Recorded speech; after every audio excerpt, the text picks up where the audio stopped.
Hello বন্ধুরা, আজ আমি দেখাবো যে একটা থ্রি ফেজ ইন্ডাকশন মোটরকে সিঙ্গেল ফেজে কিভাবে চালাবো। তো থ্রি ফেজ মোটরকে সিঙ্গেল ফেজে চালানো যায়, তো কিভাবে যায় সেটা আজকে আমরা দেখবো। প্রথমে আমরা আজকে ড্রয়িংটা দেখবো, তারপর প্র্যাকটিক্যাল করে দেখবো। প্রথমে বলে দেখি যে থ্রি ফেজ যে আমাদের ইন্ডাকশন মোটর যে সিঙ্গেল ফেজে যে আমরা চালাবো, এটা চালানো যাবে, কিন্তু লোডে আমরা ব্যবহার করতে পারবো না। কেন ব্যবহার করতে পারবো না? কারণ একটা থ্রি ফেজ মোটরকে যদি আমি সিঙ্গেল ফেজে চালিয়ে দিতে পারতাম, তাহলে আমার কিন্তু বাড়িতে কেউ আবার সিঙ্গেল ফেজ মোটর ব্যবহার করতো না। সবাই কিন্তু থ্রি ফেজ মোটর ব্যবহার করতো এবং সিঙ্গেল ফেজে চালাতো। কারণ তার যে থ্রি ফেজ মোটরের যে একটা স্টার্টিং টর্ক, সেইটা সিঙ্গেল ফেজের মতো সিঙ্গেল ফেজে কিন্তু এতটা বেশি পাবো না। সিঙ্গেল ফেজ মোটরে আমরা স্টার্টিং টর্ক পেয়ে থাকি যখন আমরা ক্যাপাসিটারের মাধ্যমে পালসেটিং ম্যাগনেটিক ফিল্ডটাকে রোটেটিং ম্যাগনেটিক ফিল্ডে পরিণত করবে। তো এখন আমার মূল বিষয় হচ্ছে যে থ্রি ফেজ ইন্ডাকশন মোটরকে সিঙ্গেল ফেজে কিভাবে চালাবো। তো অবশ্যই চালানো যায়। দেখা গেল আমি কোন একটা ওয়াইন্ডিং আমার সব রয়েছে, সেখানে আমি বিভিন্ন ধরনের মোটরকে আমরা ওয়াইন্ডিং করছি, কিন্তু আমার ওখানে তো আমার সাপ্লাই এর এমন কিছু দরকার পড়বে না, আমার একটা সিঙ্গেল ফেজ সাপ্লাই থাকবে। তো কোনো কাস্টমার এসে বলেই দিল যে থ্রি ফেজ মোটরটা যে আমি ওয়াইন্ডিং করেছি, তো এটা ঠিকঠাক রোটেশন হচ্ছে কিনা বা আমার মোটরটা চলছে কিনা সেটা আমি কি করে বুঝবো। তো সেখানে তো থ্রি ফেজ মোটরটাকে চালাতে গেলে একটা থ্রি ফেজ সাপ্লাই এর দরকার পড়বে। তো না, থ্রি ফেজ সাপ্লাই দরকার নেই, কারণ আমি থ্রি ফেজ ইন্ডাকশন মোটরটাকে আমি একটা সিঙ্গেল ফেজ সাপ্লাই দিয়ে কিন্তু রানিং করে দেখিয়ে দিতে পারবো যে হ্যাঁ, তোমার তিনটে ফেজই ওকে রয়েছে, আমার থ্রি ফেজ মোটরটা আমার চলছে। তো প্রথমে আমি এখানে দেখাবো সার্কিটটা, আমি এখানে ড্র করেছি, সার্কিটটা দেখাবো। তো এইটা হচ্ছে আমার একটা থ্রি ফেজ ইন্ডাকশন মোটর। সেই থ্রি ফেজ ইন্ডাকশন মোটর, সেটা মানে স্টার ডেল্টা হোক বা স্টার কানেকশন হোক বা স্টার ডেল্টা হোক, কোনো অসুবিধা নেই। যদি আমার স্টার ডেল্টা যদি হয়, তাহলে আমার টার্মিনাল সংখ্যা 6টা থাকবে। সেই 6টা টার্মিনালের মধ্যে জানি যে আমরা কিন্তু স্টারে দিয়ে চেক করে দেবো হ্যাঁ মোটরটাকে। তো আমরা জানি স্টারে কি হয়, ইন্টারনালি ভেতরে আমাদের কি হয়ে যায় যে ভেতরে তিনটে ফেজকে আমরা শর্ট করে দিই, বাইরের দিকে তিনটে বেরিয়ে আসে। তো আমি এখানে মোটরটা এখন যেটা করেছি সেটা হচ্ছে স্টার কানেকশন। সেটা কি, আমার তিনটে ফেজ আমার বেরিয়ে যাচ্ছে, আর ওয়াই বি আমার ফেজ বেরিয়ে গেছে। এখানে যদি থ্রি ফেজ সাপ্লাই দিয়ে দিয়ে মোটরটা আমার কিন্তু ঘুরবে।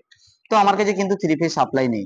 তো থ্রি ফেজ সাপ্লাই নেই, তো আমাকে কি করতে হবে না, সিঙ্গেল ফেজ আমাকে কিন্তু রান করাতে হবে। তো কিভাবে রান করব? এখানে যে আমি সাপ্লাই দিয়েছি আর ওয়াই বি, সেই আর ওয়াই বিটাকে আমি কি করলাম না, আর ওয়াই বিটাকে যে B R Y, B A Y R B এর মধ্যে আমি কি করেছি, একটা ক্যাপাসিটরকে, সেম যেমন আমরা একটা সিঙ্গেল ফেজ মোটরে আমরা ইয়ে করি, মানে সিঙ্গেল ফেজ মোটরকে যেমন একটা কানেকশন করি, বা আমরা যেটা ফ্যানকে বলি, ফ্যানকে যেমন কানেকশন করে থাকি, সেম ওই ধরনের আমি এখানে কানেকশনটা করেছি। যেখানে ওয়াই এবং বি তে আরটাকে কনস্ট্যান্ট রেখেছি, আরটাকে আমি এখানে আমি রানিং রানিং কয়েল ধরেছি, এবং এই দুটো কি স্টার্টিং, যেমন আমরা সিঙ্গেল ফেজ মোটরে যেমন করে থাকি। তো এখানে আমি কি করলাম, এখানে আরটাকে ছেড়ে দিয়ে ওয়াই এবং বি তে ক্যাপাসিটারকে কানেকশন করেছি, এবং ক্যাপাসিটারে কানেকশন করে এই আরটার মধ্যে ফেজ, এবং এই দুটোর মধ্যে যে আমরা জানি যেমন এই এই জায়গা থেকে এই জায়গা শিফট করে দিলে আমার ডাইরেকশনটা চেঞ্জ হয়ে যায়। তো এই একটা সিম্পল কানেকশন, তাহলে আমরা থ্রি ফেজ মোটরকে কিন্তু সিঙ্গেল ফেজে চালাতে কিন্তু পারবো। তো আমার কাছে এখানে একটা আছে যে ক্যাপাসিটার রয়েছে, সেই ক্যাপাসিটারটা আমি এখন কানেকশন করব। সেই ক্যাপাসিটারটা কানেকশন করলেই আমরা কিন্তু মোটরটা কিন্তু ঘুরতে শুরু করবে। তো আমি এখানে তিনটে কালার আমার রয়েছে। এটা যেহেতু থ্রি ফেজ মোটর, এটা দেখে অনেকে সিঙ্গেল ফেজ মোটরের মনে হবে, কিন্তু আমি এখানে যদি নেম প্লেটটা দেখি, নেম প্লেটে কিন্তু পরিষ্কার লেখা আছে যে এখানে আমার আছে যে 0.15 এইচপি একটা মোটর, সেটা কি না থ্রি ফেজ মোটর। এখানে লেখা আছে three phase motor, three phase. তো এখানে থ্রি ফেজ মোটর, কারণ এটা দেখে সিঙ্গেল ফেজও মনে হবে। তো থ্রি ফেজ মোটর, এবার আমি কিন্তু এটাকে কানেকশন করব। কানেকশন কি করব, যে আমার এখানে কালার অনুযায়ী আমার এখানে ওয়াই এবং বি, এই ওয়াই এবং বি তে আমি কি করব না, একটা ক্যাপাসিটরকে আমি জয়েন করে দেবো। ক্যাপাসিটরকে আমি কানেকশন করে দিয়েছি ওয়াই এবং বি তে, আরটাকে কিন্তু কনস্ট্যান্ট আমি রেখে দেবো। এবার আমি সেটা চেক করতে গেলে আমি সিরিজ দিয়েও চালাতে পারি, কারণ সিরিজে মোটরটা ঘুরতে পারবে না, কারণ সিরিজে প্রচুর পরিমাণে রেজিস্ট্যান্স ড্রপ করে যাবে। তো আমি এখন এবার কিন্তু চেক করব। আমি দেখি সিরিজ কড এটা আমার এখন দেখুন মোটরটা কিন্তু এবার রান করে যাবে। আমি এখন ডাইরেক্ট একটা সাপ্লাই দিচ্ছি।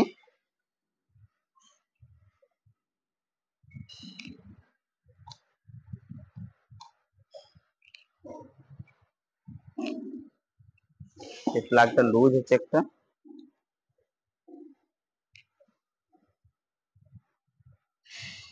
দাঁড়াতে দেখি এখানে ল্যাপটপ কি হচ্ছে, ঘুরবে।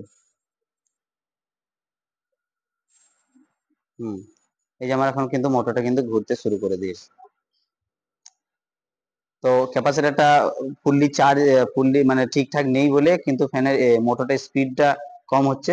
তো আবার আমি যদি ডাইরেকশনটা চেঞ্জ করি তাহলে কিন্তু আমার মোটরটা এখন উল্টো দিকে ঘুরতে শুরু করে দেবে। তাহলে কিন্তু আমাদের থ্রি ফেজ মোটরকে সিঙ্গেল ফেজ সাপ্লাইয়ে চালানো সম্ভব। তা আমরা যদি এইভাবে কানেকশনটা করি, আমার এখানে ক্যাপাসিটরটা একটু ডিস্টার্ব আছে বলে স্পিডটা কম হচ্ছে, কিন্তু আমরা কিন্তু এইভাবে টেস্ট করে দিতে পারি। ঠিক আছে, তো সিঙ্গেল ফেজ মোটরকে আমরা থ্রি ফেজ মোটরকে সিঙ্গেল ফেজে কিভাবে চালাবো সেটা বোঝা গেল। কিন্তু হ্যাঁ, একটা জিনিস, এটা কিন্তু যে আমরা লোডে ব্যবহার করব তা কিন্তু হবে না। এটা শুধুমাত্র টেস্টিং এর জন্য যে আমরা চালাতে পারি সেটা কিন্তু আমরা প্রমাণ করে দিয়েছি যে হ্যাঁ, থ্রি ফেজ মোটরকে আমরা সিঙ্গেল ফেজে চালাতে পারি।